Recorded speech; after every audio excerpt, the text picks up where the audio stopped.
In case you missed out on the major local and international news updates within the week, worry no more because we've got you covered. Join us on First Next News for a complete highlight of important stories from Nigeria and around the world. You can follow us on our YouTube channel at First Next News for full news reports.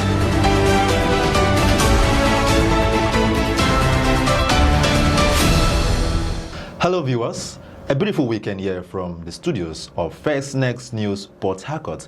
I welcome you again to another lovely edition of our Weekend Politics. On this show, what we do is we give analysis of what has been trending over the weekend, and of course our focal point for today will be what is happening, of course, on the Weekend Politics today. And my name is Zach Jimmy, and I have here in the studio Kings Ojalo. Kings Ojalo, happy weekend to you. Thank you very much, all right, Zach. Thank you. It's always a pleasure having you in set. Thank you, my all right, pleasure too. Thank you very much. Without much ado, we're not going to be spending much time. We'll just go take a flip on what is happening.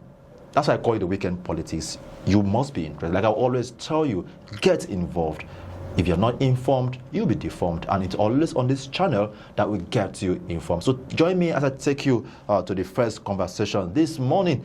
And the story here says, back Obi or make Tinubu's re-election easy. This is coming from the National Publicity Secretary of the Labour Party, Tony Akeni. He's saying he's calling on Atiku to back Obi, or else it's going to be a walkway for Tinubu come 2027. Do not forget, 2023 elections, President Bola Ahmed Tinubu scored a whopping 8.9 million votes, and Obi at 6.1 million votes, and Atiku at 6.8 million votes. So, doing the arithmetic yourself, 6.1 million plus 6.8 million, and Tinubu had 8.8 million, 9 million as the case may be, all right? Tinubu's vote is recorded 36.66% yes. of the election. So let us do it by arithmetic. If we combine the vote of Atiku and the vote of Peter Obi, 6 point something million, 6 point something million, that's close to 13 point something 30, million. yes. So one would think 13 million votes would have made one a winner. Of course. So coming from that, do you think if they applied that metrics come to 27, it will be a possible way to win Atiku? The possibility right now, is predetermined, by the previous election. Yeah. Now, I think one of the candidates right here who is someone who has more in terms of a federal level, and at least the person of a former vice president Atiku.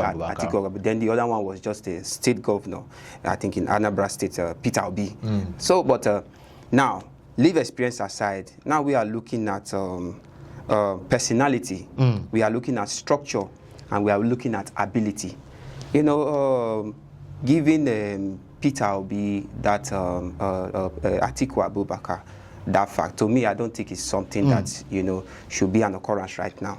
You understand? Because the Labour Party has never, I don't know, but in terms of presidency, has never emerged, I think, in the history of Nigeria. But the leverage for current political party to come out again through by the current president, Tinubu, I keep saying it is determined by the people of Nigeria. Because Atiku and Peter will be coming together. They will not, stop Tinubu from winning. That is just the fact. These people really know. They know the way in and the way out. So your summation here is that if we have the likes of Peter Obi pulling his weight alongside Atiku, that does not give it doesn't give Tinubu a victory. It doesn't give an assurance that they will put Tinubu down. That doesn't give an because we are looking at. Let me interject you, Sir Kings, on this. Yes. Atiku Abubakar was the former vice president. Yes. Will it be out of place? Won't you consider that as an abysmal act for a former vice president to be backing somebody? Somebody up. So do you think it is okay for him to run as a vice president again? Speaking, you've said it. That to me it seems a discrimination. You are trying to discriminate. So that means someone. there is no way. There is no way. To be backing And in their previous election, Obi should be backing Atiku. just as they did. Yes, and 2019. one was coming out as a vice president, and the other one was coming out as a president. So now you are trying to do it in the opposite way. So now what Tony Akeni is saying now is that, okay, in 2019, Atiku was the flag bearer. Yes. And under the People's Democratic Party. And Obi was his running mate. So now, now he's trying to do a switch. Let Obi. Which can be possible. Which can be possible. To me, I think Atiku, wherever he is, will be seated, and it will be like, it looks as an insult to his face. But leave that aside right now. What if that should, even if that should happen, if that occurrence should occur, what does that guarantee that the party or these two individuals will be able to put? We are looking for people who Nigerians will be interested in. Exactly. To be able to bring down the political system of the administration of Tinubu, not by you bringing two coalitions saying they are political figure or one thing. It is people who are reliable, who is ready to take Nigeria to the other level. That is what is most important right now, not just this bringing two figures. All right, thank you very much. So to summarize this point, he is of the opinion that even if you bring these two individuals together, that is not an assurance.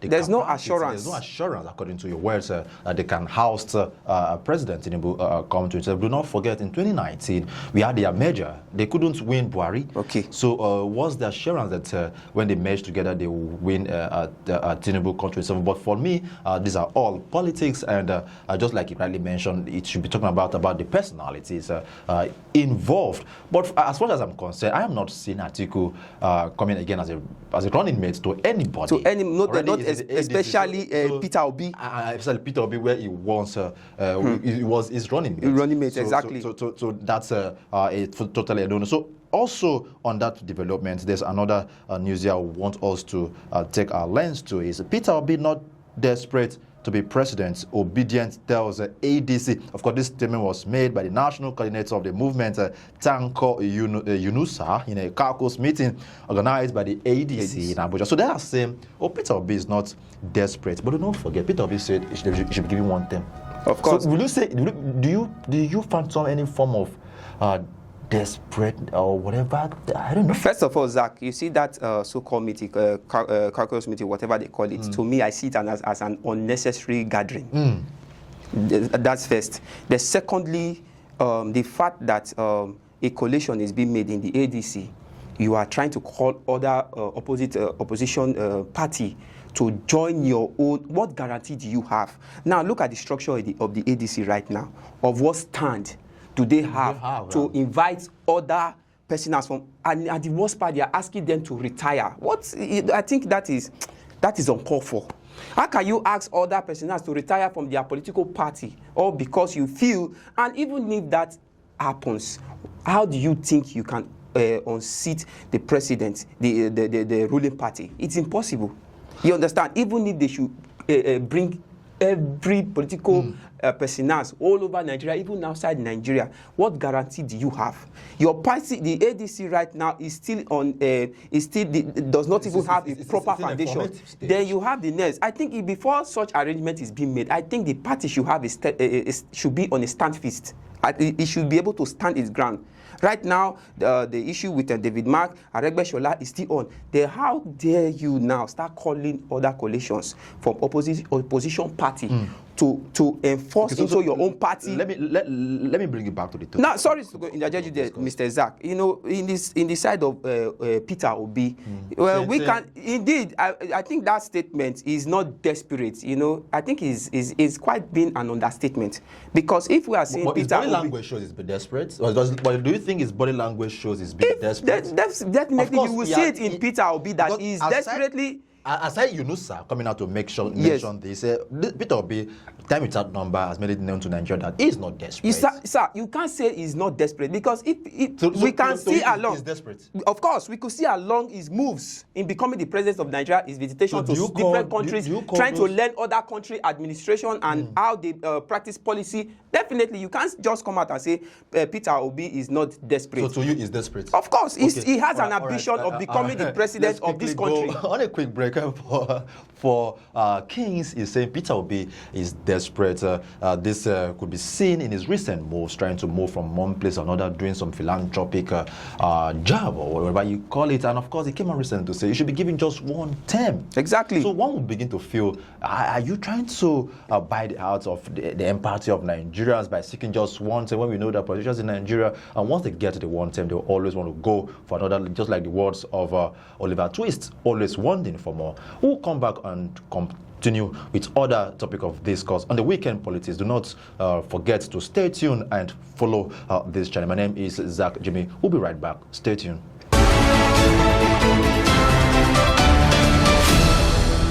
All right, thank you very much for still staying tuned. It's still the weekend politics on First Next News. Protocol with me in the studio is Kings Ojalo, and my name is Zach. Before we went on that quick break, we were analyzing on the recent development from the camp of the Labour Party, otherwise known as the Obedient Movement, and the ADC, where they've come out to say, okay, their leader, I'm going to describe him as their leader, that is not desperate, but recent moves, according to what Kings has just mentioned, that is desperate. But what would be your thoughts? I want to get your comment, and of course, your observation on that particular topic right here on this channel. All right, let's quickly go straight to another topic of discourse before we call it a wrap today on the show.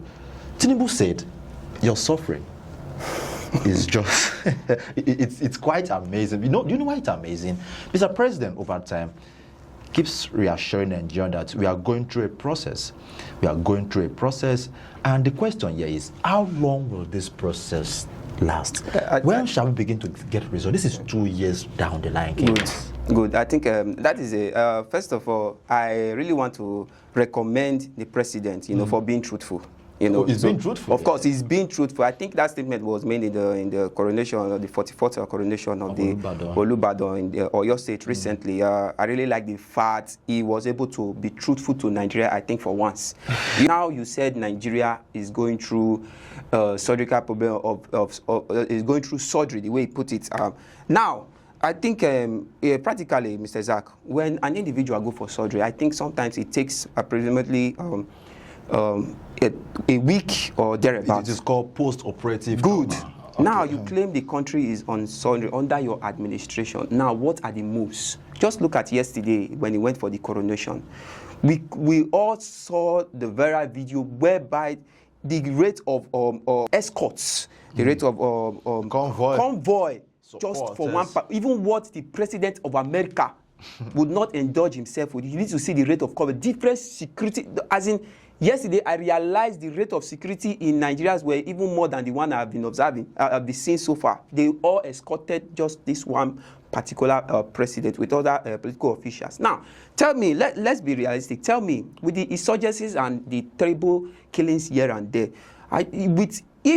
if practically we remove half of those convoy who followed Mr. President yesterday to secure the lives and property of dying Nigerians, are you trying to tell me that the insecurity problem in Nigeria won't be resolved? But just for one particular man, you need to see the rate of convoy. Now, I think by his statements, it's not just by releasing statements. Please, President, please practicalize on your speech. Practicalize on your documented, emphasis in this country. It's not just by continuous encouraging. We are not here to eat encouragement. We are here to get results of all your promises made during your campaigns.